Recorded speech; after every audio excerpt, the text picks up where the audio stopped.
little iffy this morning, but I am going at times to try to read from my Bible. I'm beginning to see better to do that. And I'm grateful. Trust me. I'm so grateful.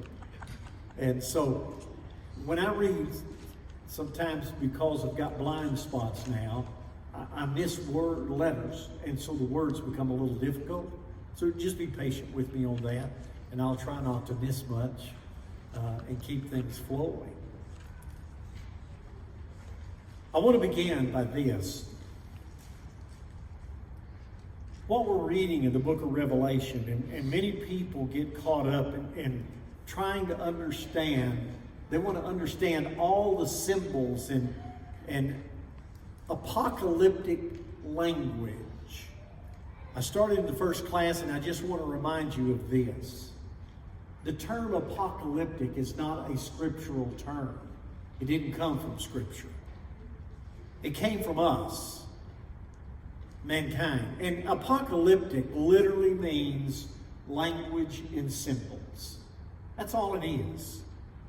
And so he's using this symbolic language to get across a literal message. Symbolic language, apocalyptic language is very vivid. It's very descriptive. And sometimes it's violent, and we're seeing that through some of the things in the book of Revelation. I want you to look back in chapter 1 with me. In chapter 1. And I'm just reminding you of some things, because some people, not sure how to take the book, what to do with the book. In Revelation chapter 1, in verse 3, he writes, "Blessed is he who reads, and those who hear the words of the prophecy, and heed the things which are written in it, for the time is near." Blessed. You want to be blessed? Blessed is the one who reads. Blessed is the one who hears. And blessed is the one who heeds the things that are written in it. It's interesting, he starts here and he ends the book in Revelation chapter 22. He ends the book in 22:7. Blessed are those who heed. And then at the end of 22, verses 18 and 19, he brings in, anyone adds to the prophecy of this book, I'm going to add to him the plagues that are written in it. And anyone that takes away the prophecy of this book, their part in the tree of life will be taken away and part of the heavenly city. So with that kind of description, you want to be blessed? You want to be cursed? Why would the Lord write a book so difficult that we can't understand it with those kind of promises on both sides? You ever think about that? Well, it's not meant to be understood. It's meant to be understood. And I come back to what I have said previously, that the reason we don't understand it is because we are so unfamiliar with Old Testament prophets. We don't know what to do with them. And they spoke like this. This is the only book in the New Testament that uses this vivid language, that speaks like this. It's all over the Old Testament. And so it's not something new that's been brought forward. It's just Jesus chose this way to communicate, to uncover something for the bondservants. And he communicated by an angel to John and said, it's coming soon. He said here in verse 3, the time is near. I've had several of you come up and say, you know, I don't even think I've ever paid attention to those first 3 verses. And so you don't pay attention. Well, what do you do to the rest of the book from that point? I mean, we're over about to start chapter 9. And if it's that difficult, you're not supposed to understand every single term and every picture, except he's trying to make a point with that. That's all he's doing. Get the message. You know, if we won't take time to do it, but if we were to look at it back in chapter 1, see, John, at the first starting of the book, he hasn't seen a vision yet. He's just being told. Write down what you're about to see. And the next thing you know, he sees this image. There's these 7 golden lampstands. There's one who's standing in the middle of it.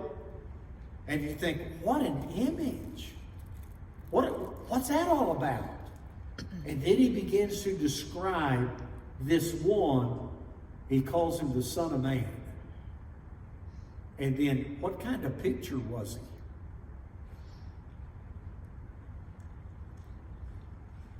Remember? Vivid. Is what? Vivid. Is very vivid.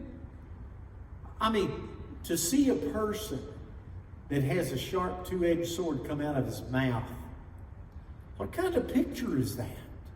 Our eyes that are a flame of fire. See, those aren't literal. What's he trying to get you to understand about the one standing in the middle of those 7 lampstands? He has power. He has power. And then we find out the 7 lampstands, what are they? They were the 7 churches. So here's this one, and he has this white hair and these eyes and these features that scared John half to death what he saw. And so he's trying to make a point. Jesus is in these lampstands, and they represent the 7 churches, and he's looking, and he knows what's going on. That's the point. See, all the descriptions were just to get in your mind who he is. That's it. Well, if you'll come over in chapter 6, and I want to keep this in front of us because people get bogged down in all these little details. And they want to know what the details are. You know, in chapter 6, we started seeing Jesus had taken the book in chapter 5 out of the right hand of the one in chapter 6 of God. 7 seals written on. And so now Jesus is worthy to break the seals. And each one that he breaks, I mean, this first seal, there's this rider on a white horse. His purpose was to conquer. That's it. He's just sent out to conquer. No more than that is described. The second seal is broke open. And the second seal, the rider on him was given a sword, and he was to create war. The third rider comes out on the third seal, and there was a famine, but not a complete famine, partial famine that's going to happen on the earth.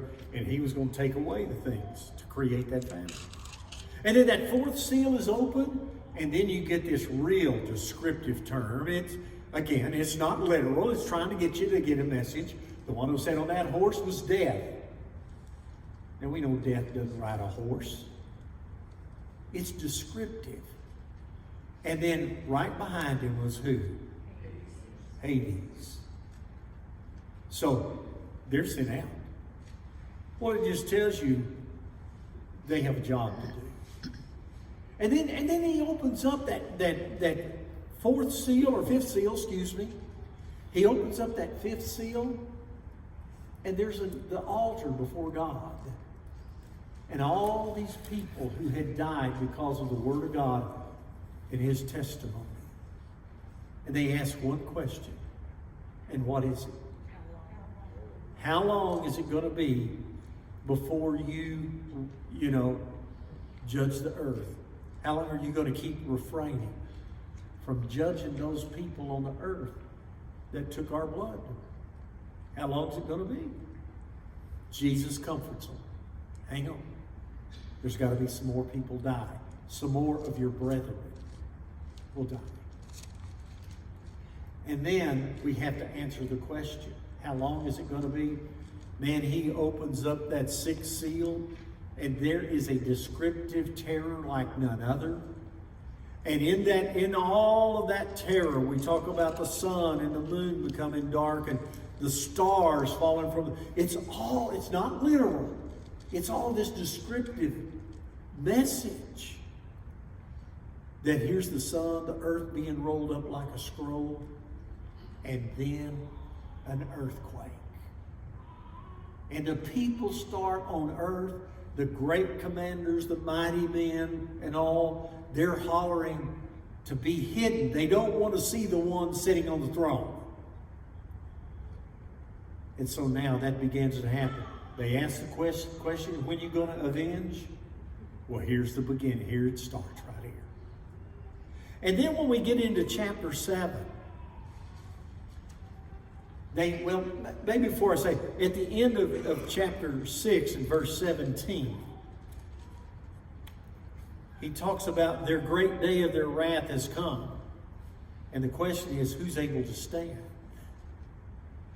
See, once the vengeance starts, is it going to take out everybody? Because it's a horrible day coming. Then chapter 7. All things, when that seventh seal is opened, what happens in heaven? Silence. Complete silence. And there's an angel comes over, and he has a censer full of incense. And he goes over before God, and he adds that incense to the prayers of the saints. So now what are you guaranteed of? Yeah, God's going to take care of things, and their prayers are ascended before God. And after he puts that on in all this silence for about 30 minutes, not literal, just giving you, there's this brief time, complete silence. And then he goes over to the altar, and he takes fire in his censer from the altar, and he throws it where? He throws it to the earth. And what happens?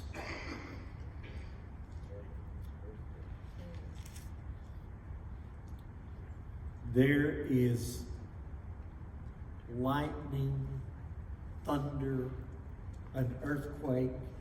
Everything gets a magnitude of volume. And now it's ready. But before that's ready, what has he done? Mark the saints. He has marked the saints on their forehead. Let's don't let any of this havoc start until God has an angel mark every one of his children. So, who is able to stand? It's those who've been marked. And now, thrown to the earth, this fire. All of a sudden, 7 angels show up. They're given 7 trumpets. And those 7 trumpets, they're warnings about what's to come. And then we find the first trumpet. There's hail that's mixed with fire. 1/3 of the earth has been burned. 1/3 of the trees have been burned, and all the green grass. So the first trumpet that sounded, the first warning, goes out to the earth. Second trumpet sounds. And there was something, and John he's describing what he's seeing. There's this something like a great mountain that's burning with fire. And it's thrown into the sea. And 1/3 of the sea became blood, 1/3 of the creatures in the sea were destroyed, and 1/3 of the ships on the sea. The third angel sounds. there's this great star that falls from heaven. And he said it's burning like a torch. And it fell on the rivers and the fresh water. And the name of the star was Wormwood. You go back in the Old Testament, wormwood was something known, it was poison. And it said that when this Wormwood mountain fell on a third of these things, many people died from the waters being turned to this poison. And then the fourth trumpet sounds. And the sun, a third of the sun, a third of the moon, a third of the stars were darkened. Point. First four trumpets to warn. Where does heaven attack?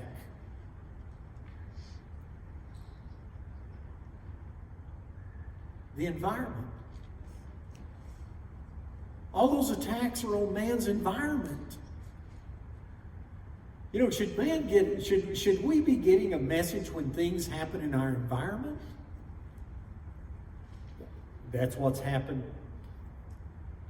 to this point. So, with these four trumpets, how bad is it for man? Well, yes. Not good. It's not good, is it? No. Look at chapter 8, verse 13, because we're going to hit into 9 here. Then I looked, and I heard an eagle flying in mid-heaven, saying with a loud voice, "Woe, woe, woe to those who dwell on the earth, because of the remaining blast of the trumpet of the three angels who are about to sound." It's bad enough to attack the environment of man.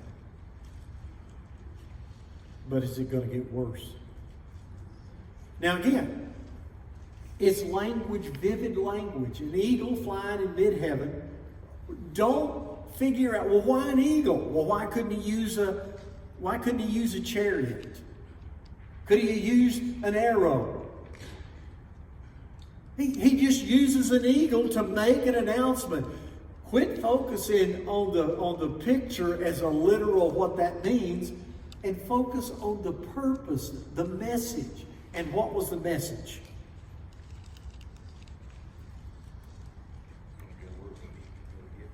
Woes, it's going to get worse. It's going to get worse. These are just warnings that are ahead of time. Chapter 9. Then the fifth angel sounded, and I saw a star from heaven which had fallen to the earth, and the key of the bottomless pit was given to him. What's the picture?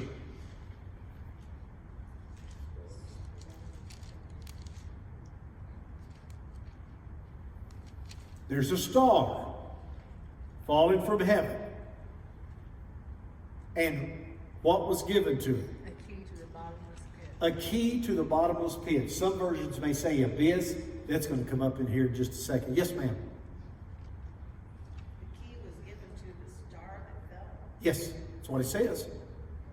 Yeah. And that's Yeah. again.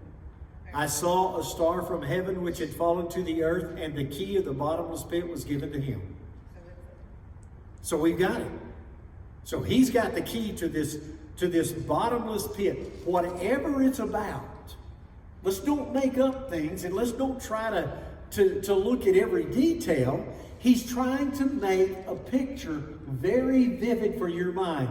What do you think in your head when you read these things? And then you got to see the result. All right?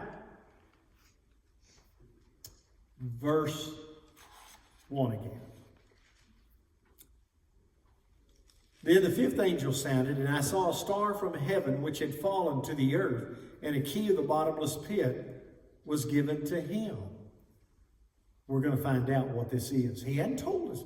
Let the book, that's the beauty of the book of Revelation. Let the book tell you what it means. Don't try to tell it. Verse 2. He opened the bottomless pit, and smoke went up out of the pit like the smoke of a great furnace. And the sun and the air were darkened by the smoke of the pit. What's the picture? What came out of this bottomless pit? Smoke. And how bad was the smoke? How dark? It was like a great furnace, the smoke that came out. And how thick was it? To darken the sun and the air. Well, it'd be hard to breathe, wouldn't it? Now, let me throw this on the side for you, just so you could know. Because when you go back to places like Exodus chapter 10, that's the 9th plague on Egypt, was the darkness fell upon the land, and it was so dark, it said that you could feel it. That was on Egypt. So when we read these descriptive terms, is this anything unusual from God? So this one on the bottomless pit opens, the smoke fills the air, blocks out the sun. Verse 3. Then out of the smoke came locusts upon the earth, and power was given to them, as the scorpions of the earth have power. What came out of this smoke that was so dark? Locusts. Here's these locusts. And by the way, 8th plague on Egypt, guess what it was? Locusts. It was a locust plague. But out of the smoke comes these locusts. And I want you to notice there in the middle of verse 3, it says power was given to them. Is this thing controlled? Yeah. Heaven has it under control. They were given power. What kind of power do they have? Like the scorpion. He's got to try to identify, well, what kind of power did they have? Well, like a scorpion. The Lord's controlling this thing. Let's continue before I ask the next question. Verse 4. They were told not to hurt the grass of the earth, nor any tree, but only the men who do not have the seal of God on their foreheads. What were these locusts told not to do? To touch the grass or green things. Yeah, the greenery, the grass, the trees, don't you touch those. What is normal for a locust? The grass and the trees. Yeah, grass and greenery. They were told, don't you do that. Yes, ma'am. And that's talking about the remaining grass, because wasn't the grass burned up before? No, we're in the first blast. They're at the end of chapter 8. The eagle was saying, woe, woe, woe to the remaining 3 blasts. So we're right now in the first one. This is the 5th one. Then there's going to come a 6th trumpet and a 7th trumpet. This is the 5th. Okay? But wasn't the grass burned up before? In the Yes, partially. Yeah. So now, So, but it doesn't matter. What is natural for a locust? Yes, they were told, don't you touch any of the greenery. Don't touch any of it. That wasn't what they're supposed to do. Notice he says here, they were told not to hurt the grass of the earth or any tree. But, here it is, only the men who do not have the seal of God on their foreheads. These locusts who have something like a scorpion. What is their target? Who is their target? The ones who don't have the seal on their foreheads. If you weren't one of the children of God, if you're not one of the saints, you're in trouble. You're in trouble. We've already marked those. Chapter 7. So here we are. So those who are not part of God, that's who you're going to go after. Verse 5.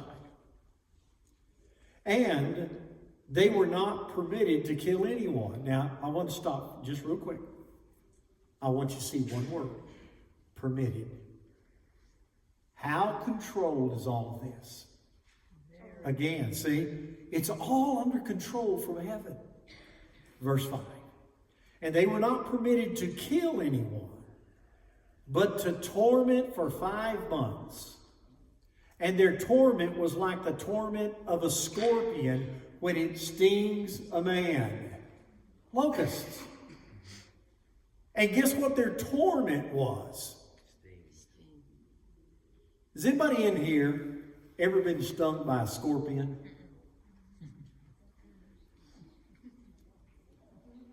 I've never have. I've been around them. Nobody's been stung by one yet. Carl, have you? Yes. And how was it? Excruciating. Excruciating. And it just worked its way through your hand. Ah, so it just works way, like you said, through your hands? I was stung on my finger and it just worked its way up. Okay. Stung on his finger, and he said it just worked its way through your hand. Up your body? Yeah, up the arm. A scorpion sting is exactly what he described from what I know. It's excruciating. And so heaven has its control. These locusts come out. They are instructed, don't you touch the greenery. Don't you touch the trees. Don't you do any of that. No, I want you to go after the people that don't have the seal of God on their forehead. That's who you go after. And I want you to torment them for 5 months. 5 months, it's not a long time, but it's not a real short time either. So this is going to go on for just a little while. And so we're seeing the control from heaven. Keep going. Verse 6. Now, remember, that we're just in the 5th trumpet. This is the warning that's been sounded. Verse 6. And in those days, where the locusts sting like scorpions, and in those days, men will seek death and will not find it. And they will long to die, and death flees from them. Is all of this purposed? What does man wish? To die. To die. It is excruciating. Whatever, it's not literal. He's making a point. We've got a target. Something's happening on earth. And in that happening, men are going to want to what? Die. But what will the Lord not allow? I'm not going to let you die. A lot of things going on here, you know. But man, you know, God doesn't want man to die in this. Even though man will seek to want to die. Now, you hang on, because we're about to find out at the end of the chapter, we're going to find out the purpose of all of this. But he hadn't told us that yet. I just gave you a little heads up. So, these locusts are after those who are in opposition to God. Verse 7. The appearance of the locusts was like horses prepared for battle. And their head appeared to be, and on their head, appeared to be crowns like gold. And their faces were like the faces of men. What kind of image does that set up in your mind? Kind of creepy, isn't it? I mean, that's what you want to get. This is the appearance. John's writing, this is what I saw, this is what I heard. And so when he sees these locusts, he said, they're like these horses that are ready for battle. If any of you know much about history of war, when they used horses in battle, horses are trained that when they're lined up, they are trained, they're ready to go. They're attacked, they will not turn back. But they have to be restrained because they are trained for that. Well, these locusts are like horses prepared for battle. And their head were these gold crowns. What a picture. And their face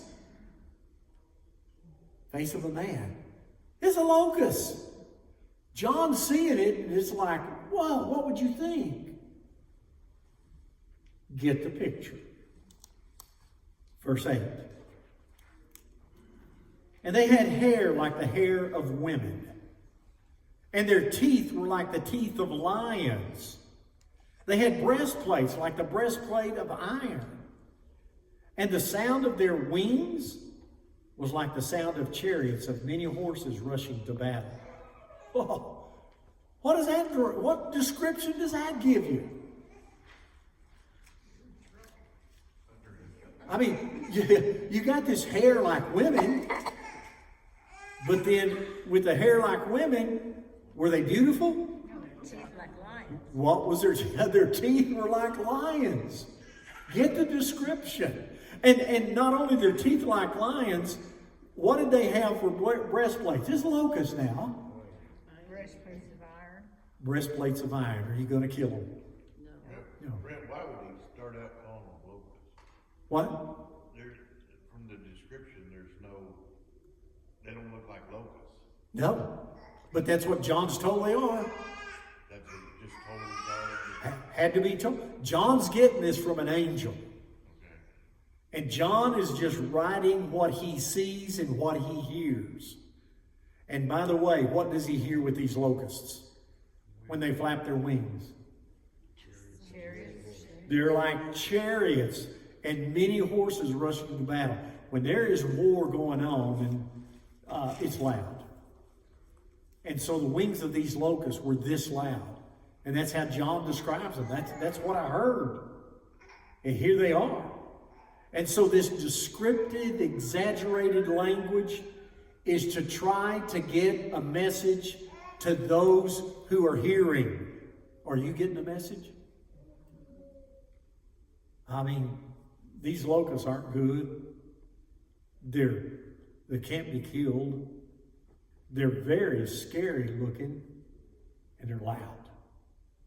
Now, let him tell us what it means. We can't break all this down saying, well, why did they have this? Why did they have... John says this is what they were. Keep going. Verse 10. They have tails like scorpions and stings.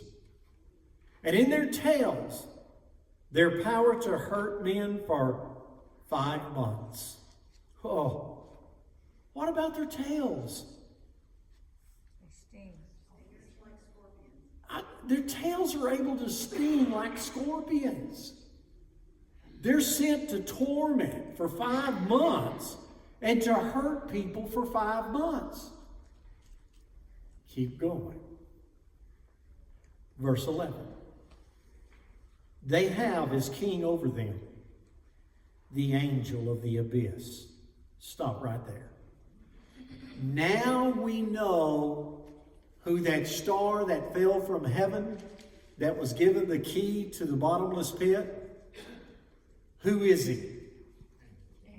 He is the king of these scorpions, or these locusts. They have a king over them. The angel of the abyss. He's an angel. See, if we were to start going back there in verse 1, and well, why is this star? What about this star? Let him tell you what it is.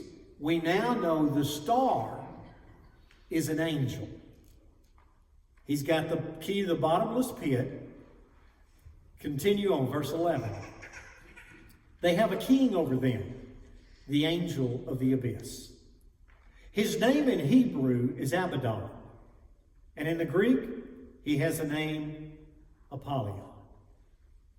Oh. Why would he bring up a Hebrew name and a Greek name?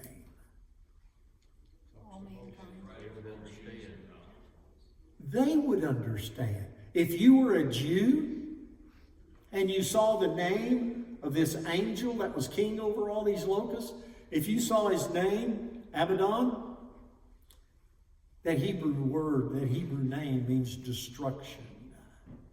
If you were a Gentile, a Greek, the Greek name was Apollyon. That name means destroyer. So if you were a Greek or a Gentile, what would you know about the name of this king? His name is destroyer. His name is destruction. And it doesn't matter if you're a Jew or you're a Gentile. Both sides know the purpose. He's not a good king. He controls these locusts, and he's the king over them. And they're going to torment for 5 months. Verse 12. The first woe is past. Whew. Would that be what you think? Wow, this is bad. The first woe is past. 2 woes are still coming after these things. What would you think here? It can't get it. But guess what? That was just one trumpet. That was the 5th trumpet that sounded. We've got to now go to the 6th trumpet. And then there's coming a 7th trumpet. And we were warned, our earth was warned, woe to that. You know, God is spirit. Heaven is spiritual. How is the only way to convey people to people what is happening in the spiritual world? Paint the picture. You have to use language to describe in human terms. That's what this apocalyptic language is all about. And just reading through that, how vivid, how awesome of a picture is all of this. They're going to get you. They're going to get you. But we're not done. Okay. We're going to let these attack the earth for another week. Okay? And we're going to leave it there. We'll come back in the middle and finish out chapter 9 and hopefully get started into chapter 10. Any questions or comments that you have? Yes, sir. They're going to need the seal of God before it's going to change. That's a great point. Chuck May said, hey, you're going to need the seal of God. Isn't that true?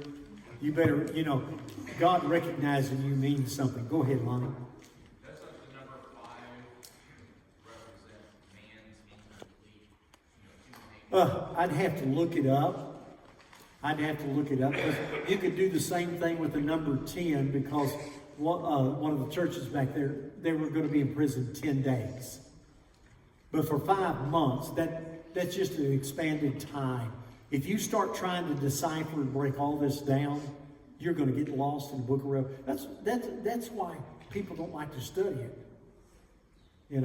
I thought of a preacher one time where we had moved to, and one of the members had come up and asked me, would you be willing to teach the book of Revelation? I said, love to. Well, when I announced it to the congregation, we're going to start the book of Revelation, I heard groans. Literally, they groaned. Oh. I asked them, what's the matter?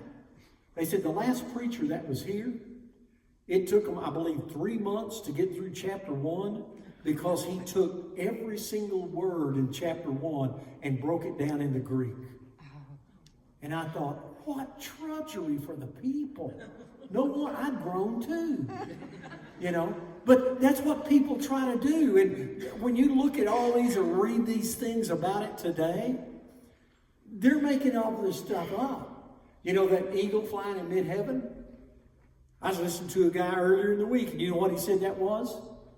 That's the United States. That represents the United States. And the things that must soon take place, the time is near. That's your time frame. Never, ever forget that. Well, I don't think so. I think it's still yet to come. Then let's just take a magic marker or tear out or cut out those first 3 verses and the end verses at the end of the book, because they're there. See, this is where people mess it up. We don't believe Scripture. We don't believe that many times He's telling us this is what is the time frame. He's telling us this is the description of what I saw. I don't know what all it means, but He said, here's what I do know. You remember the great multitude that was before the throne? Remember the elder walking over to John said, who are these people? Remember how John responded? Yeah, I don't know. You know. Exactly right. I know. And I'm going to tell you who they are. These are the ones purchased by God from the blood of Jesus on the face of the earth. Now see, he went to this big description, and now it comes down. Here's the answer. That's how the book of Revelation is all the way through. Most people don't want to believe it. I do. I do. And I think it's got to be simple, because you're blessed or you're cursed messing with this book. Any other questions or comments? All right, appreciate you. We'll take back up next week. Thank you.